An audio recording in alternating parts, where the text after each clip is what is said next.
Baruch Hashem, and welcome to the Captain's Ready Room. I'm Captain 6K77 for part one of our new building series here, the USS Reliant. This is the scale model show that proves that even I can build a model. So we've got the USS Reliant here from Star Trek II, the Wrath of Khan. Pretty excited. I've never built this before. This is coming from the Round 2. It was originally released by AMT, but Round 2 put this out. I believe there are older versions of this kit you can get out there that are more of the AMT version, but you know, it's basically a repop of the original, the one that this one is here. This is a pretty cool ship. I've always been a fan of the designs of this kind of early movie original series era. I love these warp engines and that's so forth. So this is one of my favorite ships to build from Star Trek. I'm really excited about it. Like I said, I've never built one before, but it is one of my favorite from the original show. Just give you a quick look at the box here, the box art. That's kind of the one side. Got the other side here. It's pretty much the same all the way around. As you can see, feel free to pause the video if you'd like to take a look at some of this. The main difference is the back. It shows you there are some decals you can purchase that give you the Aztec pattern look. Don't think I'm going to do that, but I'll definitely be painting some of the other things on here that you see.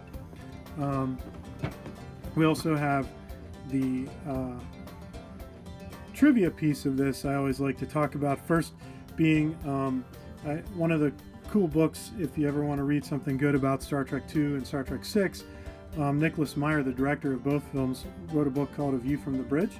It's a great book, talks about a lot of the filming and different things of both movies.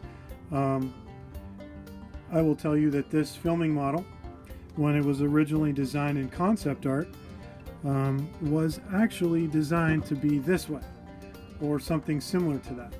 And somewhere along the lines, because it was before the internet, the plans and the concept art got sent from one studio or wherever to another, and somebody in transit accidentally turned it upside down.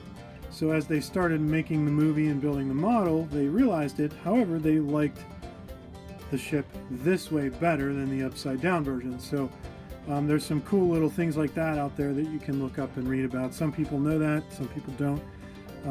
This model, the filming model for the Reliant, was also redressed and called the USS Saratoga for Star Trek IV.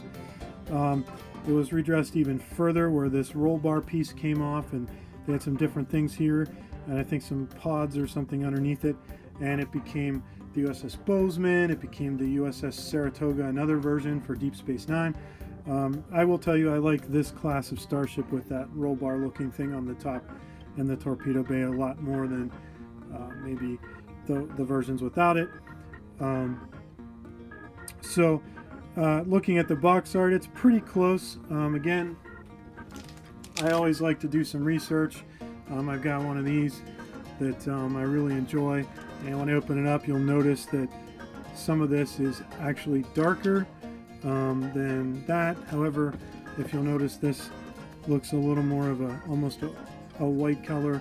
I don't remember it lighting up in the movie, but as you flip the pages, you can see this is a screen cap from the movie.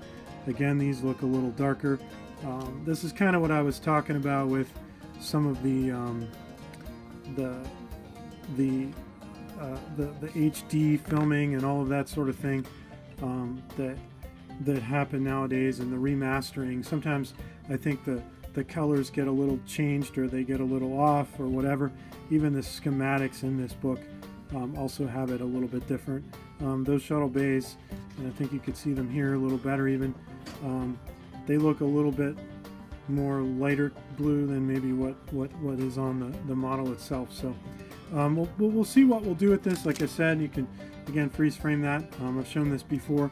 I have a couple of these books that I like to use as reference guides And I'll probably be looking at some more screenshots online to try and get a little more of an accurate color, because I don't know that this blue is it looks a little bit too bright to me. So let's open the box real quick and see what we've got inside before we go any further. Got our handy dandy knife. Just always remember to use knife safety, you know, cutting away from yourself, that sort of thing. I'll just take a quick look here in the box and see what's going on. Like I said, I'm pretty excited to do one of these. I've never done one before.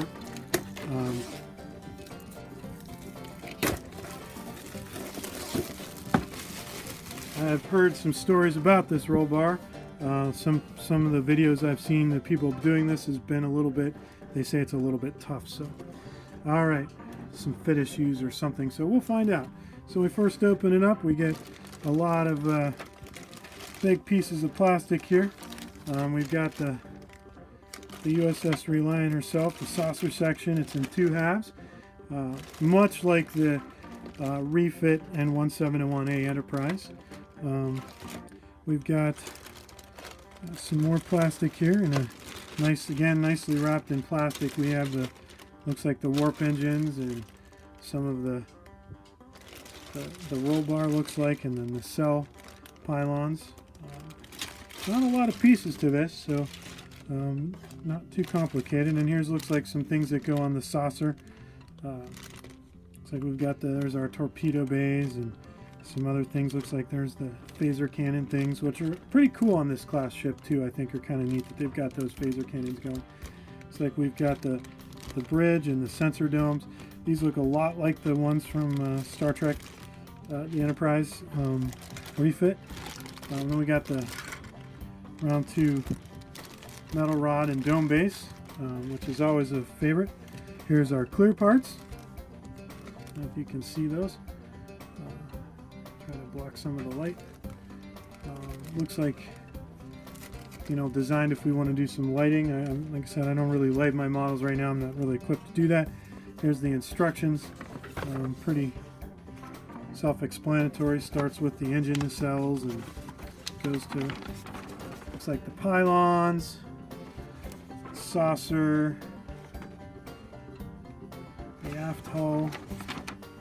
There's the lower hull, the sensor array, and the final assembly. So we'll probably be doing these in sub-assemblies and then doing some painting and even maybe a little decaling before we go to the full thing. We got a little bit stuck here, but we've got, here's the paint calls. Some of you like to see that. I always like to try to give you a second shot of that. You can pause and take a look at that. And we've got all the decals and the color painting and all that. It's kind of too big to put on the screen there. So, but you know, if you really want to look at, the best thing to do is go get one for yourself. Got some round 2 literature, and of course sealed up very nicely, because I always remember building some of these in the past from AMT. They would always be thrown in the box. It's always nice to see the decals are all loose up. So all right, so there we are. We just kind of went through some of this. We're going to show some of these parts on down the road as we begin our assembly. We'll be starting with the warp engines. The first step for those of you that might be new and trying to get used to the modeling and figure out how you do them and all that, we're going to take these parts and we're going to wash them really good. There's mold release that's on the plastic that you always want to wash off first so that it doesn't affect your paint and so forth. But we'll definitely get started on this one as soon as we can. Anyway, as always, if you appreciate the likes and the subscribers, and this will probably be a little more involved, so we'll probably have a few different videos for this. If you have any questions or you want to talk about it, or you have any hints or tips or tricks that you want to share or whatever, please feel free to comment in the channel, or you can follow us on our Twitter account. It's at Captain6K77. Again, our Twitter is at Captain6K77. We also sometimes post some things on there. Finally, if you have any prayer requests or anything, well, I don't do any of that on the show. I'm happy to pray for you. Feel free to send me a message or whatever, tweet out on the Captain6K77 Twitter account, and we'll be happy to do that for you. So until then, stay tuned for the part 2 where we actually start to do some build. And until then, be blessed, and shalom to all of you.